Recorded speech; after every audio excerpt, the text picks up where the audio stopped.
ஐயாவோட இதை பேசுறதுக்கு முன்னாடி நம்மளுக்கு என்னன்னா ஐயாவோட செயல்பாட்டுகள் அதுக்கான ஏவிய காணொலிய நம்ம இப்ப பார்க்க போறோம். பார்த்ததுக்கு அப்புறம் நம்ம ரொம்ப எதிர்பார்த்துக்கிட்டு இருந்தது ஐயா பேசுவாரு. நன்றி. இந்த இறைவனின் அருளும் கடின உழைப்பும் மட்டுமே என் முன்னேற்றத்திற்கு காரணம் என்ற வார்த்தைகளை மட்டுமே தாரக மந்திரமாக கொண்டு செயல்படுபவர் தான் டாக்டர் எஸ்.எம். ஹைதர் அலி. விமானத்தில் ஒருமுறையாக பயணித்து விட வேண்டும் என்ற எண்ணம் நம்மில் பலருக்கு இருக்க அந்த விமானத்தையே ஒரு முறை வாங்கிவிட வேண்டும் என்று எண்ணியவர் தான் டாக்டர் எஸ்.எம். ஹைதர் அலி. காசு பணம் இருந்தால் விமானம் என்ன, ஒரு அரசாங்கமே நடத்தலாம் என்ற எண்ணம் நமக்கு தோன்றினாலும் தான் ஒரு விமானம் வாங்க வேண்டும் என்ற எண்ணம் வரும் அளவிற்கு அவருடைய கடின உழைப்பால் சிகரப்பட்ட வரலாற்றை நாம் சற்று பார்க்கத்தான் வேண்டும். ஆம், 1968ஆம் ஆண்டு திருவாரூர் மாவட்டம் முத்துப்பேட்டையில் முகமது ஹசன் அலி ஜன்னத்துல் ஃபரிதா தம்பதியினருக்கு மகனாக பிறந்தவர் தான் ஹைதர் அலி. தன் குடும்ப கஷ்டம் காரணமாக பள்ளி படிப்பை பாதியிலேயே விட்டுவிட்டு 1984ஆம் ஆண்டு மீன்பிடி தொழிலுக்காக கத்தார் நாட்டை நோக்கி தனது முதல் வெளிநாட்டு பயணத்தை தொடங்கினார் டாக்டர் எஸ்.எம். ஹைதர் அலி. கத்தார் நாட்டில் 10 ஆண்டு காலம் வேலை செய்துவிட்டு ஒரு சொந்த தொழில் தொடங்க வேண்டும் என்ற எண்ணத்தோடு தாயகம் சென்று கல்ஃப் டிராவல்ஸ் என்ற பெயரில் ஒரு சிறு நிறுவனத்தை தொடங்கினார். ஆனால் அந்த நிறுவனம் நஷ்டத்தை சந்திக்க மீண்டும் ஒருமுறை வெளிநாட்டு பயணம் மேற்கொள்ள முடிவு செய்து தன் நண்பரின் உதவியால் குவைத் நாட்டில் வீட்டு வேலைக்கு விசா ஏற்பாடு செய்யப்பட்டு 1995ஆம் ஆண்டு குவைத் நாட்டில் வீட்டு வேலைக்கு டிரைவராக வந்த ஹைதர் அலி தான் பிற்காலத்தில் டாக்டர் எஸ்.எம். ஹைதர் அலியாக வருவார் என்ற உண்மை இறைவன் மட்டுமே அறிந்திருந்த ஒன்று. சிறிது காலம் வீட்டு டிரைவராக வேலை செய்துவிட்டு பிறகு சிறிய கார்கோ நிறுவனத்தை தொடங்கி அதற்கு டிவிஎஸ் ட்ரஸ்ட் வேல்யூ சர்வீஸ் என்ற பெயரும் வைக்கப்பட்டது. பிறகு அது டிவிஎஸ் டிராவல்ஸ், டிவிஎஸ் உம்ரா சர்வீஸ், டிவிஎஸ் ரெஸ்டாரண்ட் என எம்ஏ ஹைதர் குரூப்பாக உருவெடுத்தது. எம்ஏ ஹைதர் குரூப் உருவாக தான் பட்ட கஷ்டங்களையும் கடந்து வந்த பாதைகளையும் ஒவ்வொரு மேடைகளிலும் நினைவு கூறுவதை மறந்துவிடவில்லை ஹைதர் அலி. படிப்புகள் பெரிதும் படிக்காத ஹைதர் அலி அமெரிக்காவில் உள்ள கான்டினென்டல் பல்கலைக்கழகம் மூலம் கௌரவ டாக்டர் பட்டம் பெற்று டாக்டர் எஸ்.எம். ஹைதர் அலியாக மாறினார். வளைகுடா நாடுகளில் 100 தொழிலதிபர்களில் ஒருவர், சிறந்த 5 இந்திய தொழில் அதிபர்களில் ஒருவர் என்று சாதனைகளையும் படைத்துள்ளார். தன் ஊழியர்களுக்கு ஒவ்வொரு ஆண்டும் தங்கம் வழங்குதல், அனுபவத்திற்கேற்ப அன்பளிப்பு என தொழிலாளர்களின் சந்தோஷத்தில் தானும் மகிழ்ந்து கொண்டிருக்கிறார் ஹைதர் அலி. ஏழைகளுக்கு உதவுதல், இலவச தையல் பள்ளி, மதர்சா அமைப்புகளின் புதிய முயற்சிக்கு நன்கொடைகள் என தான் சம்பாதிக்கும் ஒரு பகுதியை இது போன்ற நற்காரியங்களுக்கு செலவிடுவதை வாடிக்கையாக கொண்டுள்ளார் ஹைதர் அலி. படிக்காதவர்கள் பெரிதாக என்ன சாதித்துவிட முடியும் என்ற கேள்விக்கு பதிலாக இருப்பவர் தான் எம்ஏ ஹைதர் குரூப் சாம்ராஜ்யத்தின் நிறுவனர் டாக்டர் எஸ்.எம். ஹைதர் அலி அவர்கள். வெளிநாட்டு வாழ் தமிழர்கள் நலச்சங்கம், வெளிநாட்டு வாழ் தமிழர்கள் நலச்சங்கம் மற்றும் நல அறக்கட்டளை குவைத் மண்டலம் நடத்தும் மாபெரும் மக்கள் பெருந்திரள் மாநாட்டிற்கு தலைமை பொறுப்பேற்று நடத்தி கொண்டிருக்கும் தொழிலதிபர், எழுத்தாளர், கொடைவள்ளல் டாக்டர் எஸ்.எம். ஹைதர் அலி அவர்களுக்கு பொன்மனச் செம்மல் என்ற விருதை வழங்குவதில் பெருமிதம் கொள்கிறது வெளிநாட்டு வாழ் தமிழர்கள் நல அறக்கட்டளை நலச்சங்கம்.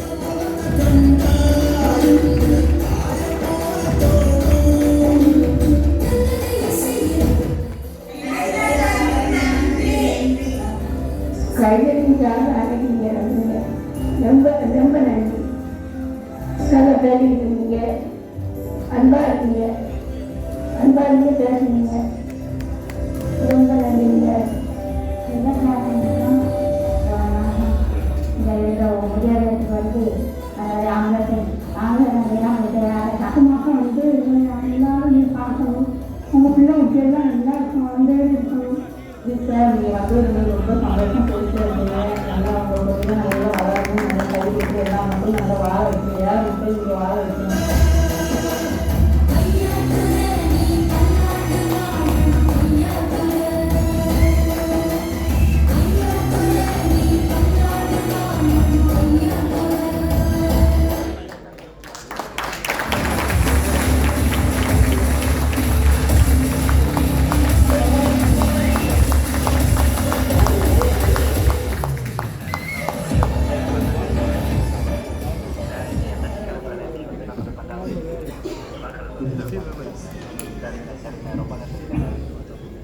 الحمد لله نحمده ونستعينه ونستغفره ونؤمن به ونتوكل عليه ونعوذ بالله من شرور انفسنا ومن سيئات اعمالنا من يهده الله فلا مضل له ومن يضلل فلا هادي له واشهد ان لا اله الا الله وحده لا شريك له واشهد ان محمدا عبده ورسوله اما بعد فقد قال الله تعالى في محكم تنزيل العليم الفرقان المجيد اعوذ بالله من الشيطان الرجيم بسم الله الرحمن الرحيم ألف لام ميم ذلك الكتاب لا ريب فيه هدى للمتقين الذين يؤمنون بالغيب ويقيمون الصلاة ومما رزقناهم ينفقون والذين بما أنزل إليك وما أنزل من قبلك وبالآخرة هم يوقنون أولئك على هدى من ربهم وأولئك هم المفلحون إن الذين كفروا سواء عليهم أنذرتهم أم لم تنذرهم لا يؤمنون ختم الله على قلوبهم وعلى سمعهم وعلى أبصارهم غشاوة ولهم عذاب أليم صدق الله. ஏக இறைவனின் நல்லடியார்களே, உங்கள் அனைவரின் மீது ஏக இறைவனின் சாந்தியும் சமாதானம் உண்டாகுமாக.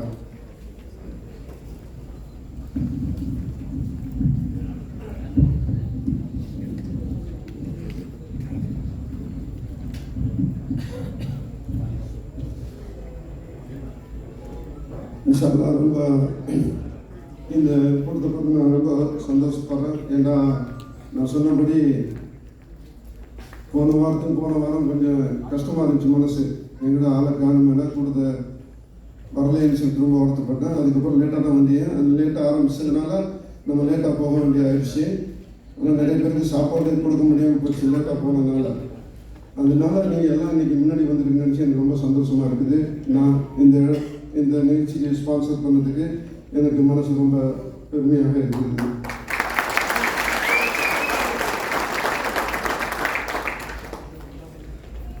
எனது நிறைய பேருக்கு என்னுடைய பேச்சு ரொம்ப பிடிக்கும்னு நினைக்கிறேன்.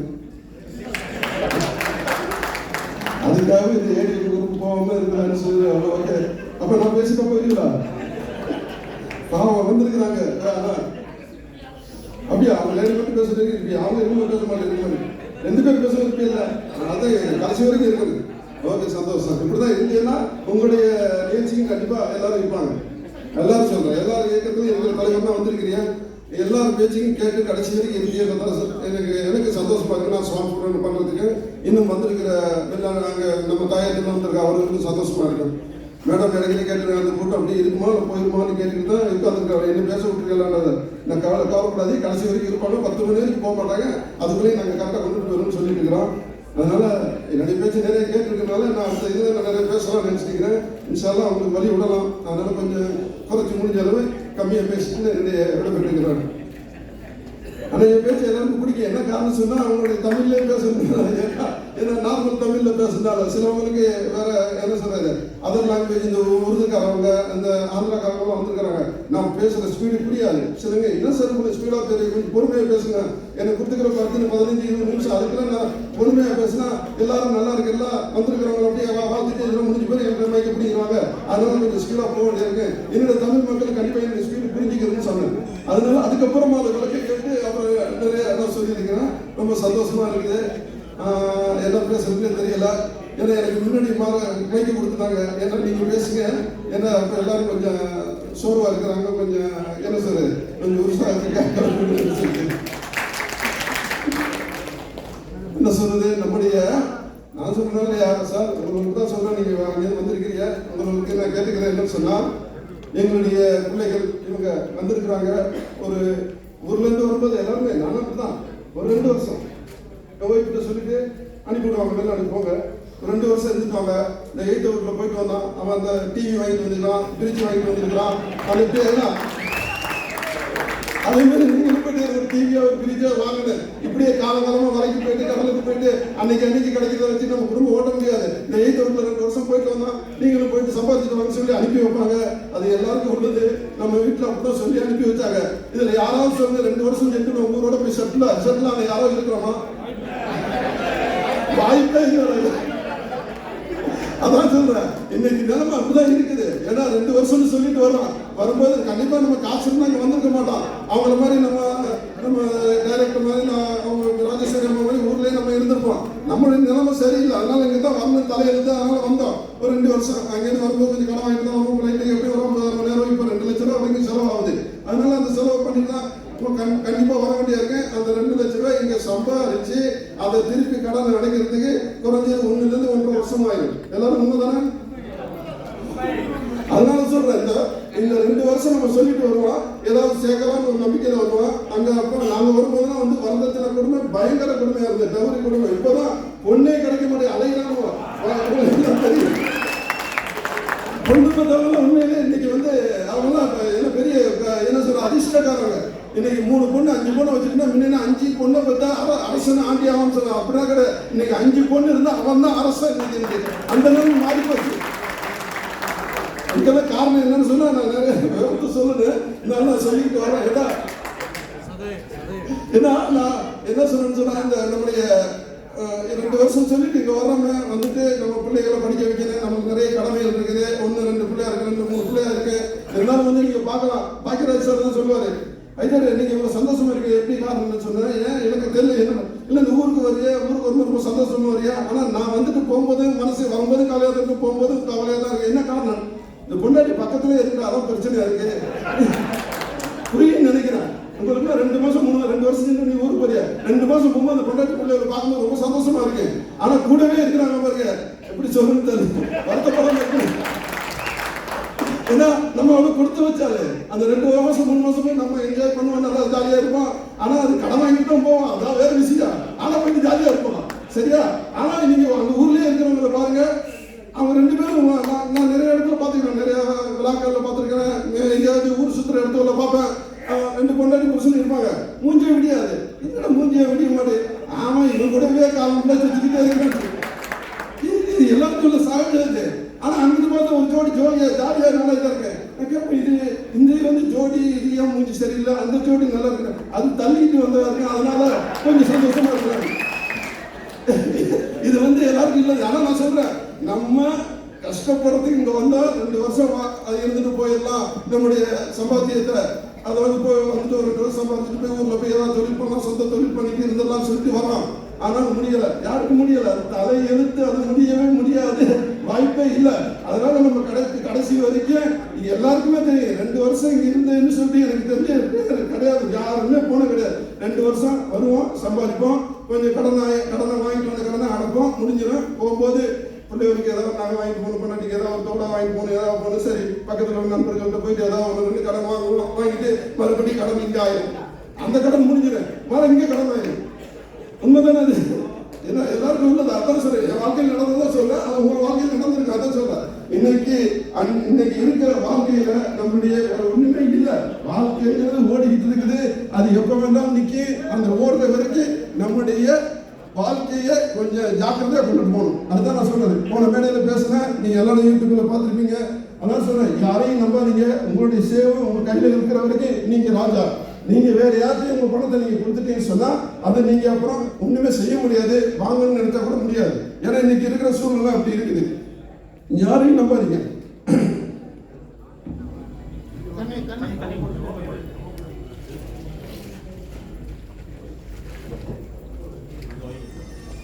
ஒரு பாட்டு போய்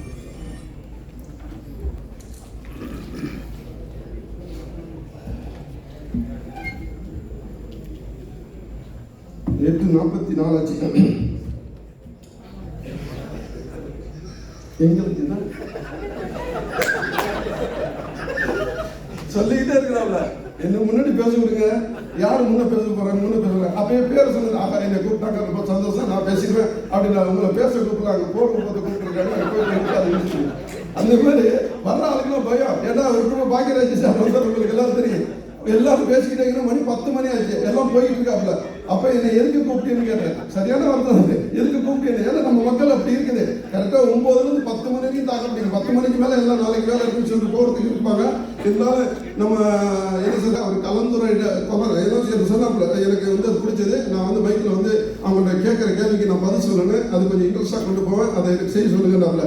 நான் நம்ம தோப்பாளர்கிட்ட சொல்லியிருக்கிறேன். அதனால அவங்க பேசுறதோட உங்கள்கிட்ட கலந்துரையாடல் செய்வாங்க. மேடம் தான் உங்கள்கிட்ட பேசுவாங்க, அடுத்த பேசுவாங்க. எல்லாம் சீக்கிரம் முடிச்சிடலாம். 10 மணிக்கு உங்களுக்கு கரெக்டாக சாப்பாடு வந்துடும், வாங்கிட்டு நீங்கள் கிளம்பலாம். என்ன சொல்றது தெரியல. ஏன்னா நிறைய நம்முடைய போன வாட்டி கூட்டிட்டு வந்தாங்க, நம்முடைய வெளிநாடு அமைச்சர் வந்து போன வாட்டி 6 பேர் கொண்டுட்டு வந்தாங்க. நான் அப்போ கூட சொன்னேன், 6 பேரை கொண்டு வந்திருக்கிறதுல எப்படி பேச முடியும், யாரை பேச வைப்பி, எல்லாருக்கும் 15 நிமிஷம் போட்டாலும் ஒரு 2.5 மணி நேரம் அப்படியே ஏறிக்கிட்டு போயிடுவேன். அப்படிங்கும்போது இல்லை எல்லாருக்கும் கிடையாது, ஒரு 3 பேருக்கு தான் 4 பேருக்கு தான் சொல்லிட்டு பேசக்கூடிய ஆளுக்கு வாய்ப்பு கொடுக்கல, பேசாத ஆளுக்கு வாய்ப்பு கொடுத்து அவங்க பேசவே இல்லை. கடைசி வரைக்கும் அது வந்து சரியாக கொண்டு போகாமல் இருந்தால், இருந்தாலும் அவர் சசிகுமார் நம்ம நடிகை வந்தனால இங்கே எல்லாருக்கும் கூட்டத்தை கொண்டு வராங்க. வெளியே நின்று பெரிய கூட்டம். இப்போ உள்ள நிலைமை சரியில்லை, உங்களுக்கு எல்லாருக்கும் தெரியும். இன்னைக்கு உள்ள சூழ்நிலையில போலீஸ் பர்மிஷன் இல்லாம எந்த கூட்டமும் நடத்த முடியாது, அவ்வளவு பிரச்சனையாச்சு. ஒரு ஸ்ரீலங்கா ப்ரோக்ராம்ல பிடிச்சிட்டு போய் ஒரு 40 பேர் பிடிச்சி வச்சுட்டு பெரிய பிரச்சனை. அதெல்லாம் கேள்விப்பட்டு இன்னைக்கு தாயகத்திலிருந்து வரதுக்கெல்லாம் பயப்படுறாங்க. இன்னைக்கு கூட போலீஸ் வந்துட்டான்னு சொல்லிட்டு ஏதோ பிரச்சனை. என்னுடைய அரபி கூட சொன்னான், நீ எங்க வச்சு நேரத்தில் காலுக்கு அவுட் ஹால்லேருந்து வெளியவோ உள்ள இருக்க சொல்லுங்க, வெளியே யாரும் நிற்க கூடாது. வெளியே நின்றா இன்னைக்கு உள்ள பிரச்சனையும் சரியில்லை, இல்லை செக்கிங் அதிகமாக இருக்குது, அதனால உள்ள போயிருக்குன்னு சொன்னா அதனால உள்ள எல்லாரும் வந்துருக்கிறீங்க. அது மாதிரி வெளியே நிற்கிறவங்க யாரும் நிற்காதே உள்ள வந்துருக்கு. ஏன்னா போலீஸ் பிடிச்சிட்டு போயிட்டா அப்புறம் போய் நம்மளுடைய இதுக்காகத்தான் வந்து அந்த நிகழ்ச்சிக்கு வந்து எங்களை பிடிச்சிட்டு போயிட்டான்னு சொல்லக்கூடாது. வெளியில நின்று அது நாங்கள் பொறுப்பில்லை, உள்ள இருந்து வந்து பிடிச்சாங்கன்னா அதுக்கு நாங்கள் பொறுப்பு, நாங்கள் உங்களுக்கு எல்லாம் எது வேணாலும் செய்யறதுக்கு ரெடியாக இருக்கோம். அதாவது நம்முடைய கதை தான் சொல்லணும் இல்லையா, நம்ம வரணும் 2 வருஷம் வாழணும், 2 வருஷம் முடிஞ்சது இங்கே கடை வாங்குறோம், இங்கே கடை வாங்கிட்டு மறுபடியும் ஊருக்கு போகிறோம். ஊருக்கு போனது பொண்டாட்டி பிள்ளையோட சந்தோஷமா இருக்கிறோம், கூட்டிட்டு போகிறோம். அப்போ பொண்டாட்டி பிள்ளையோட நம்ம இருந்துடலாம்னு பார்த்தா வழி இல்லை, காசு இல்லை. நம்ம கொண்டுட்டு போகிற காசு கரெக்டாக இருக்கு, வீட்டு செலவு பண்ணுறது கரெக்டாக இருக்கு. மறுபடி அங்கே போய்கிட்ட சொல்லுவோம், இங்கே இருந்துட்டு ஏதாவது சொல்லி போடணும் வேண்டாம், நாங்கள் இப்போ நல்லா இருக்கிறோம், பிள்ளைங்க நல்லா இருக்கிறோம், நீங்கள் இப்போ ஒரு 2 மாதம் சந்தோஷமா இருந்தீங்களா, ஊருக்கு மறுபடியும் போயிருக்கீங்கன்னு சொல்லிட்டு அனுப்பி வச்சுருக்காங்க. அது எல்லாருக்கும் உண்மை தானே, இது எல்லாருக்கும் உள்ள கதை.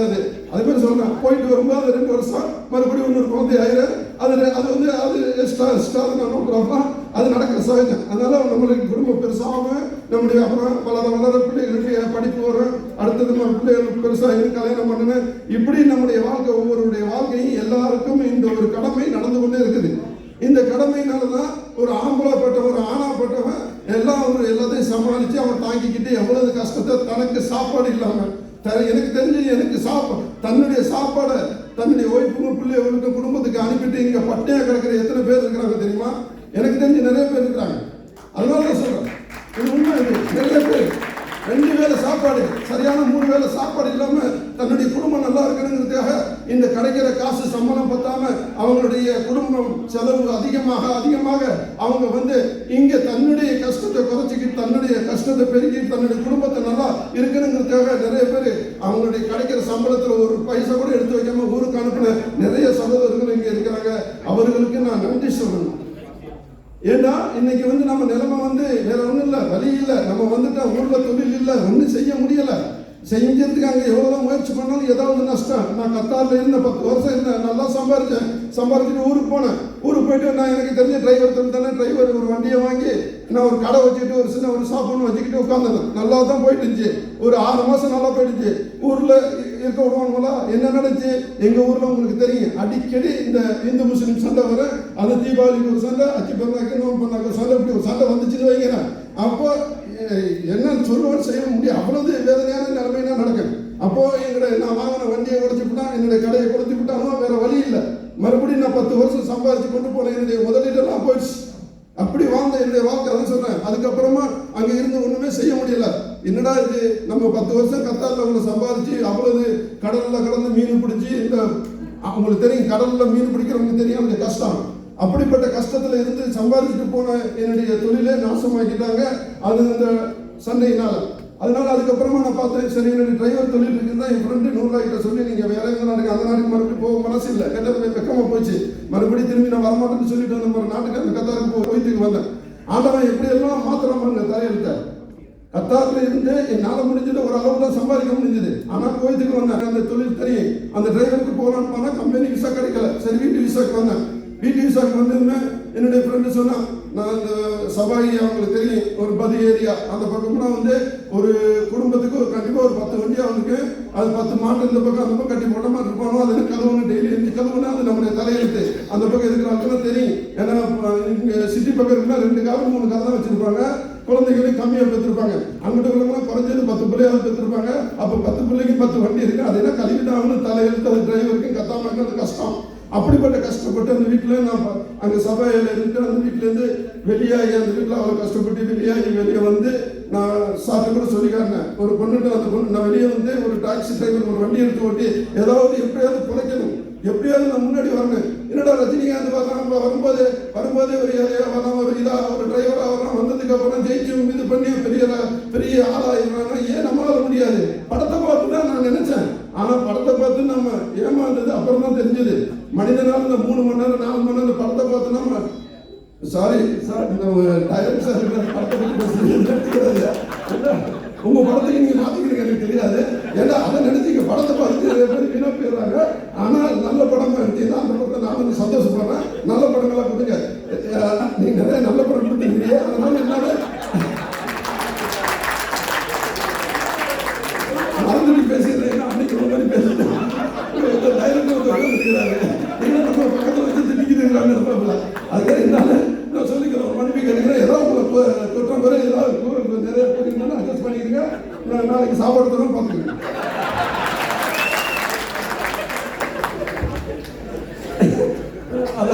வாழ்க்கையில நம்ம சொல்றோம் வேற ஒண்ணும் இல்லை. இதான் நான் வந்து எல்லாம் வெள்ளிக்கிழமை பாக்கி நாளையிலிருந்து நம்முடைய டியூட்டி ஆரம்பமாகும். என்ன கஷ்டம், எவ்வளவு கஷ்டம், எந்த மலையில ஏறினாலும் சரி, இந்த பில்டிங்ல ஏறினாலும் சரி, வண்டியில ஓட்டினாலும் சரி, தூங்க விட மாட்டாங்க. அவ்வளவு பிரச்சனைலாம் இருக்கு. எத்தனை கஷ்டப்படணும்னு நானும் கஷ்டப்படுறேன். அதனால நான் உங்களுக்கு சொல்றேன், அந்த கஷ்டம் நம்மளுக்கு இங்க இருந்துதான் அவனு வேற வழி இல்லை. அதனால வந்து நிறைய பேர் இதுல வந்து நீங்க பார்க்கலாம், ஒரு 75% ஒரு 25% நல்லா இருக்கிறாங்க. அவங்க சம்பாதிக்கிறாங்க, குடும்பத்தை சேகரிக்கிறாங்க, அவங்க வீடு கட்டுறாங்க, மாடி வீடு கட்டுறாங்க, இன்னும் கார் வாங்குற எல்லாம் செய்யறாங்க. ஆனா அது வேற விஷயம். இந்த 25 பேர் அவங்களுக்கு இறைவன் போட்ட ஒரு அதிர்ஷ்டம் தான் சொல்லுங்க. ஆனா ஒரு 75% பேருக்கு எவ்வளவு கஷ்டப்பட்டாலும் நம்மளுக்கு கிடைக்கிற காசு ஒரு மாசத்துக்கு 200 தினம் 150 தினம்னா நம்முடைய செலவு அதிகமாகுது. செலவு அதிகமாகி நம்முடைய குடும்பத்தை நம்ம எப்படியாவது கொண்டுட்டு வரணும், நம்ம முன்னேறணும், நம்மளும் நல்லா இருக்குன்னு நினைக்கிறாங்க. முடியல, கடவுள் கொடுக்க மாட்டேறான். ஆனா எல்லாருக்குமே ஏன் கடவுள் கொடுக்கலன்னு சொன்னா, நம்ம அப்படிப்பட்ட நிலைமை எல்லாருமே பணக்காரன் ஆகிட்டான். நம்ம இங்க ஏழையா இருக்கிறவங்க, அதாவது சாக்கடைறதுக்கோ இல்லாட்டி வேற சின்னக்கோ ரோட்ல கூட்டுறதுக்கோ இதுக்கோ அதுக்குன்னு ஆள் இல்லாம போயிரு. அவன் தெரிஞ்சுதான், கடவுள் தெரிஞ்சுதான் செய்யறான். அதனால வந்து நம்முடைய கடமை என்ன செய்யணுமோ முயற்சி பண்ணுங்க. விதி விதின்னு நிறைய பேர் வந்து நம்ம விதி இன்னைக்கு இப்படிதான் கதை, இப்படிதான் நம்முடைய இதே நம்மளை கடைசி வரைக்கும் இந்த ரோட்ல கூட்டுறது தான் நம்மளுடைய வேலை, வீட்டில் டிரைவர் தான் நம்மளுடைய வேலை, தப்பாக்கு தான் நம்ம வேலை, நம்ம ஹவுஸ் பாய் தான் நம்ம வேலைன்னு சொன்னா அது உங்க குற்றம். நான் சொல்லிட்டேன், அடிக்கடி நான் சொல்லுவேன், அது நம்ம குற்றம் இல்லை. அதாவது இறைவன் நம்மளுக்கு எழுதிட்டான் உண்மைதான். ஆனா எழுதின விஷயம் நமக்கு தெரியாது. நம்முடைய விதி நம்மளுக்கு எழுதப்பட்ட விஷயம் நம்மளுக்கு தெரியாது. ஆனால் நம்ம விதி இருக்குது, அது இருக்கதான் செய்யும். எப்ப நம்மளுக்கு சாவு எப்ப இதுன்னு சொல்லிட்டு இறைவன் தெரிய வச்சிருந்தா இன்னைக்கு யாருமே ஒழுங்கான வேலை பார்த்துருக்க மாட்டோம். எல்லாத்தையும் அதை நோக்கியே போயிருப்போம். பணம் இருக்கிறவன்ட்டு சொல்றேன், உனக்கு வர 2025 உனக்கு சாவு உனக்கு முடிஞ்சுன்னு சொன்னா அவன் பெரிய பெரிய கோடீஸ்வரனா இருந்தாலும் அவனுடைய சாவு இந்த நாள் தெரிஞ்சுன்னா அவன் என்ன செய்வான்னு யோசனை பண்ணி பாருங்க. ஒரு ஏழைப்பட்டவனே வச்சுக்கிறீங்களா, சரி 2025 நமக்கு சாவுன்னு எழுதிட்டான், ஆண்டவன் தெரியப்பட்டு போச்சு, அந்த விதி தெரிஞ்சிருச்சுன்னு சொன்னா நம்ம நிலைமை என்ன இருக்கு, எப்படி ஆயிருக்குன்னு யோசனை பண்ணி பாருங்க. அதனாலதான் இறைவன் மறைச்சு வச்சிருக்கான். அப்படிப்பட்ட அந்த விதியை நம்பிக்கிட்டு நம்மளுக்கு இதான் கதை, நம்மளுக்கு இந்த இடத்துல வேலை இப்படிதான், நான் சம்பாதிப்பேன் இவ்வளவுதான் அப்படின்னு சொல்லிட்டு கணக்கு போட்டு மாசம் போட்டு இவ்வளவு 10 வருஷம் இப்படிதான் வாழும், இப்படிதான் இப்படி நிலைமை நினைச்சீங்கன்னா அது உங்க தப்பு. உங்க தப்பு நான் சொல்லிட்டேன். நீங்க வந்து அப்படி போகவே கூடாது. 2 வருஷம் பாருங்க, ட்ரை பண்ணுங்க. ஏன்னா ஒரு வீட்டுக்கு வரோம் இல்ல ஒரு கம்பெனிக்கு வரோம், 2 வருஷம் கம்பல்சரி வேலை பார்த்து ஆகணும். நான் கம்பெனி வச்சு நடத்தினான்னு சொல்றேன். 3 வருஷம் ஆட்டோமேட்டிக்கா ரிலீஸ் கொடுக்கலன்னா கூட ரிலீஸ் நீங்க வாங்க முடியும். கவர்மெண்ட் அதுக்குள்ள ரூல்ஸ் தான் வச்சிருக்கான். தாராளமா நீங்க வெளியே வாங்க. இந்த 3 வருஷத்துல உங்களுடைய சேமிப்பு தான் ரொம்ப முக்கியம். என்னன்னு அடிக்கடி சொல்றேன். ஏன்னா நான் அப்படி வளர்ந்ததுனால உங்களுக்கு நான் சொல்றேன். யாரும் எந்த ஒன்று சொல்றோம் அப்படின்னு தெரியல. ஆனால் நான் என்னுடைய வாழ்க்கையில நடந்ததை நான் சொல்றேன். நீங்கள் நாளைக்கு நல்லா இருக்கணும். நீங்கள் எல்லாரும் வந்து நல்ல ஒரு முடிஞ்ச அளவு ஒரு பணத்தை சேர்த்துட்டு ஊர்ல போய் உங்க கொண்டாட்டங்களோட நான் சந்தோஷமா இருக்கிறேன். அந்த ஒரு எண்ணத்துல தான் நான் உங்களுக்கு சொல்றேன். வந்துட்டு இதனால தெரிஞ்சுக்கிறீங்க. ஏன் எதுக்கு நான் சொல்றேன்னு சொன்னா, இப்போ வந்து நம்முடைய குடும்பம் எல்லாருமே வந்து ஒரு சின்ன நம்ம ஒண்ணுமே வீடு வாடகை வீட்டுல இருப்போம். ஒரு வீடு கட்டணும் ஆசை வரதான் சரி, அதோட ஒரு கல்யாணத்துக்கு நம்ம பார்ப்போம். எல்லா வீட்லயும் எல்லா பொண்ணும் நகையெல்லாம் போட்டுட்டு வருவாங்க. நம்மளும் கொண்டாடி ஒரு நெக்லஸ் வாங்கினா அதுக்குன்னு ஒரு ஆசை இருக்குதான் செய்யும். அதையெல்லாம் கூறும்போது நம்ம சொல்லும் போது நம்ம கேட்டுதான் அவனும் நம்ம கொடுத்துதான் அவனை. ஏன்னா நம்ம கொண்டாடி நம்ம பிள்ளைகள் இதெல்லாம் நம்ம செய்ய வேண்டிய கடமை. ஆனால் அப்படி நம்ம செய்ய முடியாம போறதுக்கு சூழ்நிலையா இருக்கலாம். முடியல, நம்மளுக்கு கிடைக்கிற சம்பளம் அவ்வளவுதான், நம்ம வீட்டுக்கு அனுப்புற படிப்புக்கு நம்ம சாப்பாட்டுக்கு அந்த வீட்டு வாடகைக்கு இதுக்கு அவ்வளவுதான் நம்மளால முடியும். ஆனால் அதுக்காக வந்து நம்ம வந்து நம்ம என்னால முடியலமான்னு சொல்லிட்டு நீங்க இருக்கிறீங்கன்னு சொன்னா அது அவங்க பொண்டாட்டி மேல தப்பு இல்லை, நம்ம மேல தப்பு. நம்ம இருக்கிற நிலைமை என்னன்னு தெரியல, அவங்களுக்கு தெரியாது. நான் வீட்டுல வேலை பார்க்கும்போது 50 தினம் தான் எனக்கு சம்பளம். 40 தினம் ஊருக்கு அனுப்பும், 5 தினம் சாப்பாடுக்கு, 5 தினம் ஒரு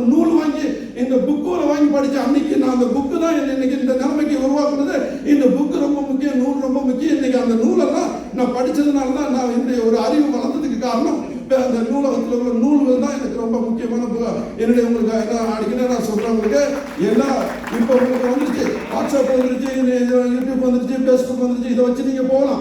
அதுல நிறைய விஷயம் இருக்குது. நான் நிறைய பேருக்கு சொல்லுவேன், நீங்க புக்கெல்லாம் எடுத்து படிக்கிறதுக்கு உங்களுக்கு நேரமே இல்லை, எடுங்க, நீங்க வாட்ஸ்அப் எடுங்க, யூடியூப் எடுங்க. அதுல நிறைய உங்க தொழில் வருமா, தொழில் ஆயிரக்கணக்கான தொழில் தர ரெடியா இருக்குது. அதில் நிறைய பேர் உங்களுக்கு நான் எப்படின்னா வளர்ந்தேன், என்ன வளர்ந்துன்னு சொல்றதுக்கு நிறைய விஷயம் இருக்குது. ஆனா நம்ம வந்து அதை பார்க்கறது கிடையாது. அதை போயிட்டு இருக்குமே ஒரு படத்தை கொண்டு விட்டுருவோம். அந்த படத்தை பார்த்தோம்னா அந்த படம் நல்லா இருக்கு, டக்குன்னு படத்தை பார்ப்போம், அடுத்தது படம் தான் அந்த தொழில் செஞ்சதை அப்படியே மறைச்சு கொண்டு போயிடுவோம். இது எல்லாருக்கும் உள்ள விஷயம் தான் இது. அதனால நான் சொல்றேன், நீங்க ஜெயிக்கணும்னு சொன்னீங்கன்னா நீங்க இந்த படம் வந்துச்சுன்னா படத்தை ஓட்டி விட்டுங்க, படத்தை பார்க்காதே நீங்க தொழிலை முக்கியமா குறிக்கோளை பண்ணிட்டு வாங்க. அதை எவன் செய்யறானோ அவன் ஜெயிச்சுவான்.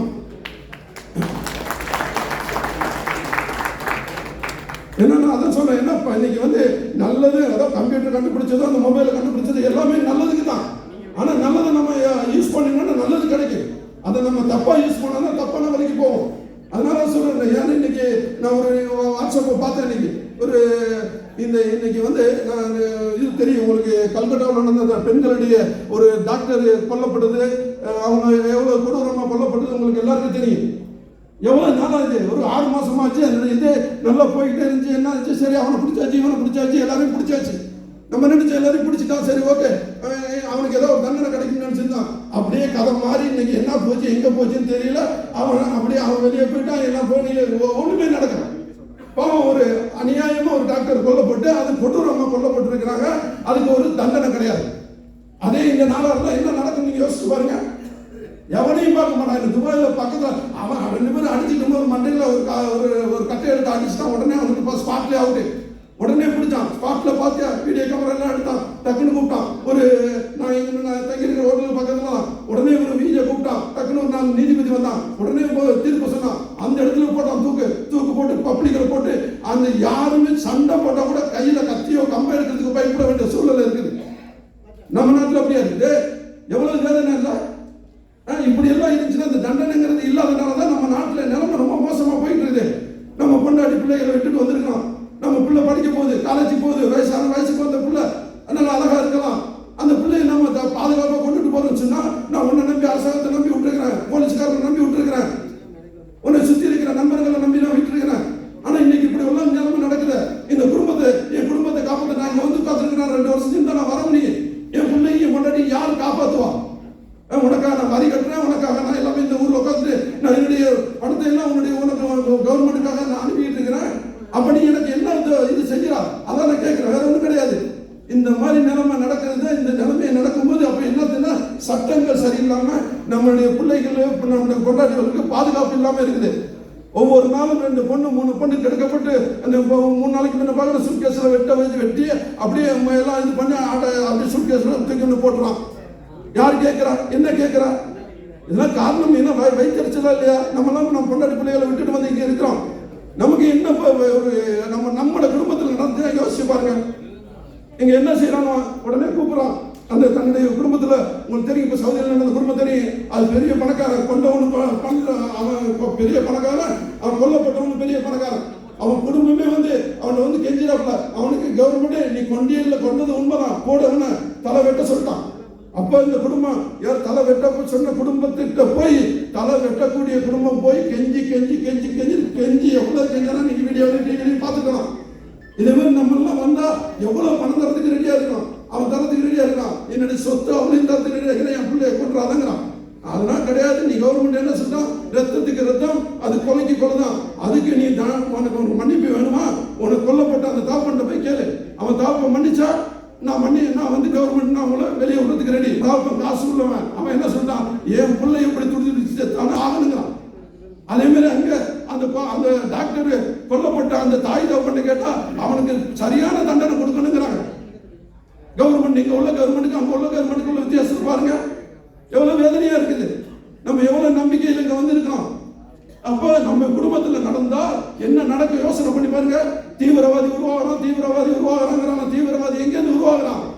நம்ம குடும்பத்துல எதுவுமே நடந்தா கண்டிப்பா அவங்க வீட்டுல ஒருத்தவன் ஆம்பளையோ அவங்க அப்பனோ யாரா இருந்தாலும் அவன் தீவிரவாதி ஆகிறதுக்கு காரணம் இந்த மாதிரி சட்டம் சரியில்லாத ஒரே காரணம் தான்.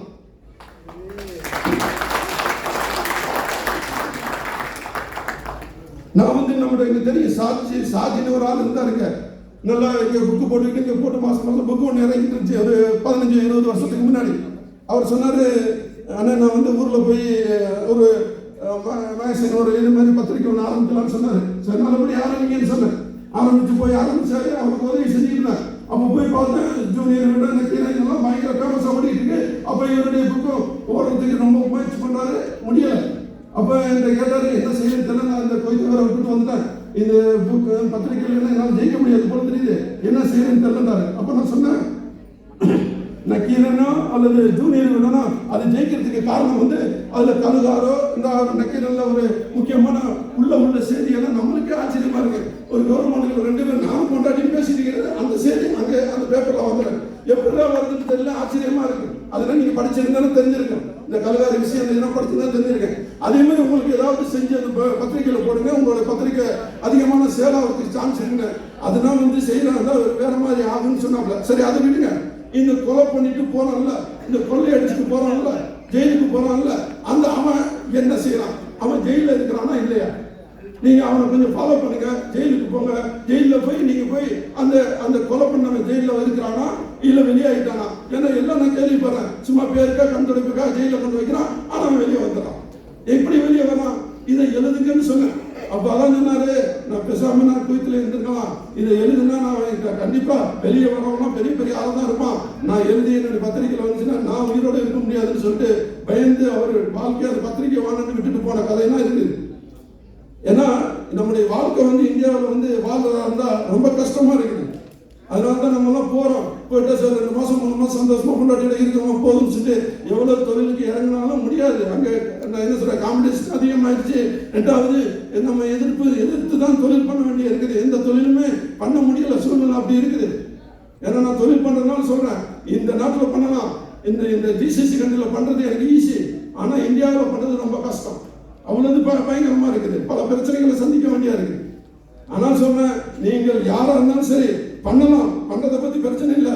ஆனால் உங்களால முடிஞ்ச பணம் கண்டிப்பா வேணும், பைசா வேணும். நம்மள்கிட்ட மணி இருந்தா தான் எதையும் சாதிக்க முடியும்.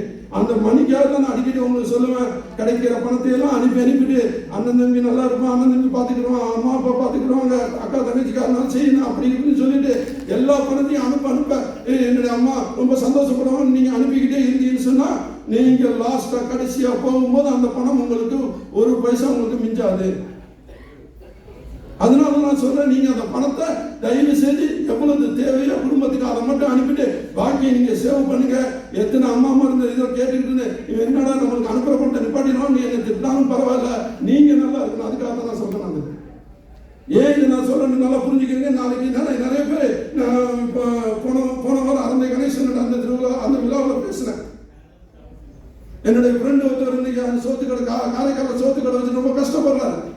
காரணம் என்னன்னா, இங்க கொடி கட்டி பிறந்த நல்ல மனுஷன். அவர் ஊருக்கு போனாருங்க, எல்லாரும் நல்லா சம்பாதிச்சு ஊருக்கு அனுப்பிட்டு என் முன்னாடி பிள்ளை நல்லா காப்பாத்தினா இருக்கு பணம் நினைச்சு போனாரு. ஆனா அங்க போய் பார்த்தா தான் போது எல்லாமே ஒண்ணுமே இல்லாம போச்சு, என்ன செஞ்சாங்கன்னு தெரியாது. அப்படிப்பட்ட நிலைமை நமக்கு வரக்கூடாதுங்கிறதுக்காக தான் நான் உங்களுக்கு அடிக்கடி நான் மேடையில் சந்திச்சு நான் பேசிக்கிட்டு இருக்கிறேன். ஒரு மனுஷன் ஜெயிக்கிறாங்க சாதாரண விஷயம் இல்லை. 20 வருஷம் 25 வருஷம் கஷ்டப்படணும், பட்டுட்டு ஒரு சின்ன தொழில் ஆரம்பிச்சு ஏதாவது செய்ய, கண்டிப்பா ஜெயிக்க முடியும். ஜெயிக்கலான்றாலும் கூட பிரச்சனை இல்லை.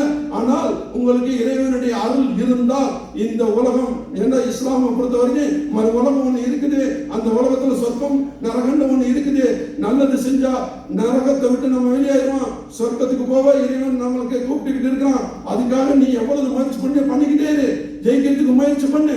ஜெயிப்பதை வந்து அவன் கொடுக்கற அவன் எப்படியா உங்களுக்கு கொடுக்கணும்னு நினைச்சா கொடுத்துருவான். உங்களுக்கு தோல்வியை கொடுத்துக்கிட்டே இருக்கிறான்னு சொன்னா உங்களுக்கு நல்ல ஒரு வெற்றியை கொடுக்கறதுக்காக தான் தோல்வியை கொடுத்துக்கிட்டு இருக்கிறான்னு நினைச்சுக்கிட்டு அந்த வழியில நீங்க சொல்லுங்க. ஒரே ஒரு சின்ன கதை இருக்கு, அந்த கதையை நான் சொல்லி நான் முடிச்சுக்கிறேன். ஏன்னா இறைவனுடைய பயம் எப்படி வேணுங்கிறதுக்காக நான் சொல்றேன். எந்த மொழியா இருக்கு, எந்த ஜாதியா இருக்கு, எப்படியா இருக்கு, இந்த இருக்கு முஸ்லீமா இருக்கு, இல்ல யார் யாருக்கு எந்த கடவுளை பிடிச்சி அந்த கடவுள் மேல பக்தியா இருங்க. அந்த கடவுள் மேல உங்க பிள்ளைகளை பயப்பட வைங்க. சாலையை இன்னைக்கு பார்க்கலாம், தெரு ஓடுது. சாலையத்தை பார்த்தீங்கன்னா நம்முடைய நாட்டில் அவ்வளவு மோசமா போயிட்டு இருக்குது. 2014 ஒரு 10 வருஷத்துக்கு முன்ன வெறும் 3000 கோடி ரூபாய் வருமானமா இருந்த சாலைய கடை இன்னைக்கு கவர்மெண்ட்டுக்கு 57,000 கோடி ரூபாய் வருமானம் வந்துகிட்டு இருக்குது. 3000 கோடி ரூபாய் வருமானம் 10 வருஷத்துக்கு முன்ன.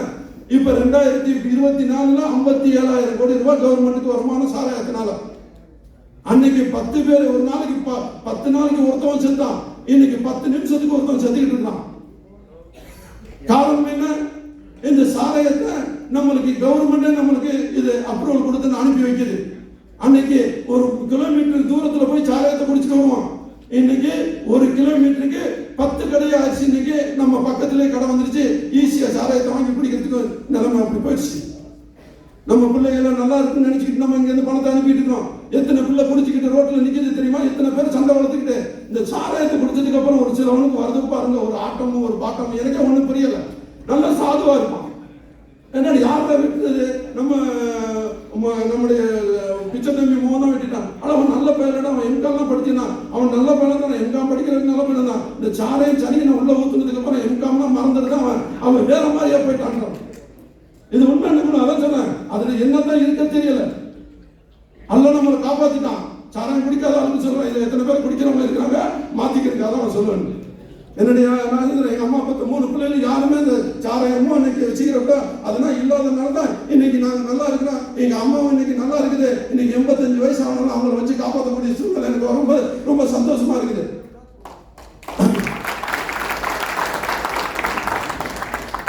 இன்னைக்கு நீங்க பார்க்கலாம், அந்த காணொலியை பார்த்துருப்பீங்க. அந்த காணொலியில அந்த அந்த இதுக்கு போனோம். அந்த பசி இல்லா தமிழகத்துல போய் நாங்க ஆம்புலன்ஸ் நன்கொடை பண்ணிட்டு வந்தேன். அதுல பார்த்தீங்கன்னா பாவப்பட்ட எத்தனை தாய்மார்கள், ரொம்ப எல்லாம் மக்களை பார்த்த மகாராசிகள் தான்.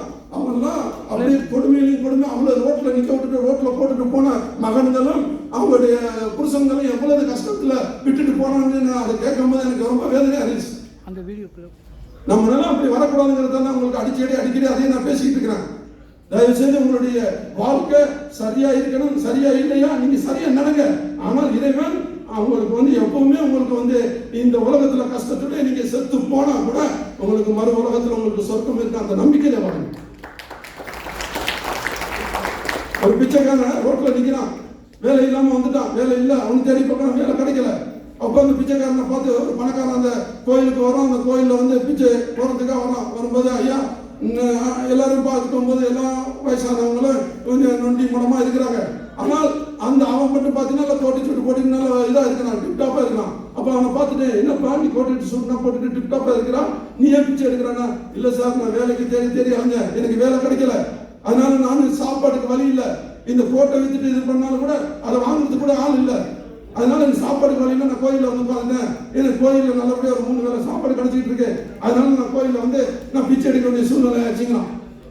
அப்போ அந்த பணக்காரர் சொல்றாரு, நான் ஒரு வேலை தரேன் உனக்கு, நீ வரியான்னு சொல்றாப்புல. அவன் சொல்றான், ஓகே வேலை கிடைச்சா நான் ரெடி, நான் வேலை செய்யறதுக்கு ரெடி, வேலை இல்லாம தான் நான் இங்க உட்காந்துருக்கிறேன்னு.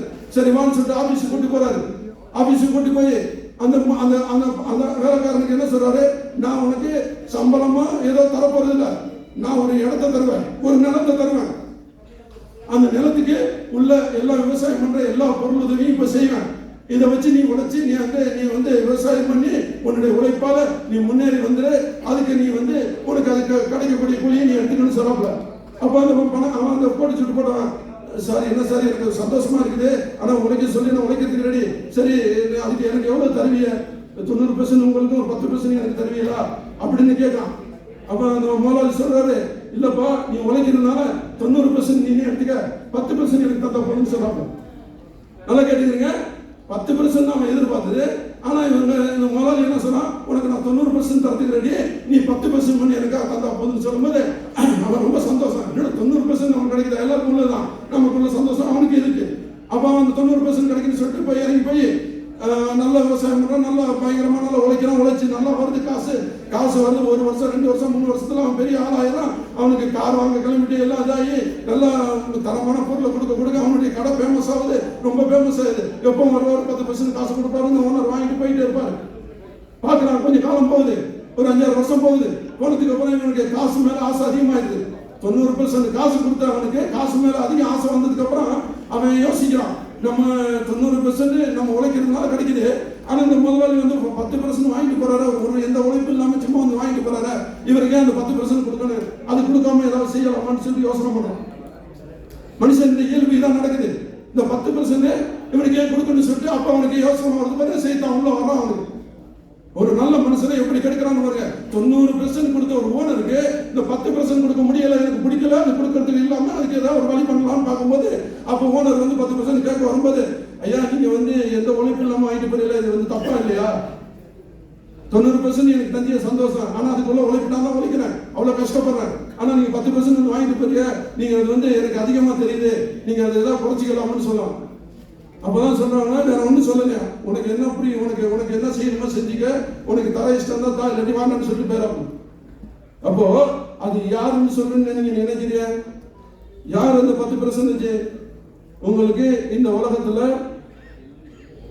உலகத்துல கடவுள் இறக்கி அழகா உங்களுடைய அம்மாவத்திலிருந்து பிறக்கும் போது எந்த உடம்பும் இல்லாம, எந்த கண்ணு தெரியாம, எதுவும் இல்லாம எல்லா உருப்படியும் அழகா கொடுத்துருக்கலாம். எல்லா உருப்படியும் கொடுத்து கிட்னில இருந்து, ஹார்ட்ல இருந்து, நுரையீரல்ல இருந்து, கணையத்துல இருந்து எல்லாமே பர்டிகுலரா கொடுத்து உங்களை இறக்கி இந்த உலகத்துல விடுறான். ஆனால் அதை யாரும் கொஞ்சம் கூட கவலைப்படுற கிடையாது. நம்முடைய உடம்புல இவ்வளவு அழகான பொருள்களை நல்லபடியா கொடுத்து, உருப்படிகளை நல்லபடியா நம்ம ஸ்பாட்ஸ் எல்லாம் நல்லா செய்ய வச்ச அந்த இறைவன் அவன் வேற ஒண்ணும் இல்ல. நீ இந்த உலகத்துல வந்தீங்கன்னா என்ன ஒரு 10 நிமிஷம் நினைக்கலாம், என்ன ஒரு 10 நிமிஷம் நினை, ரொம்ப வேணாம். உனக்கு கொடுத்துட்டு 24 மணி நேரத்துல ஒரு 10 நிமிஷம் என்ன டெய்லி நினைச்சிட்டு போ, நீ நல்லா இருப்பான்னு சொல்றான்.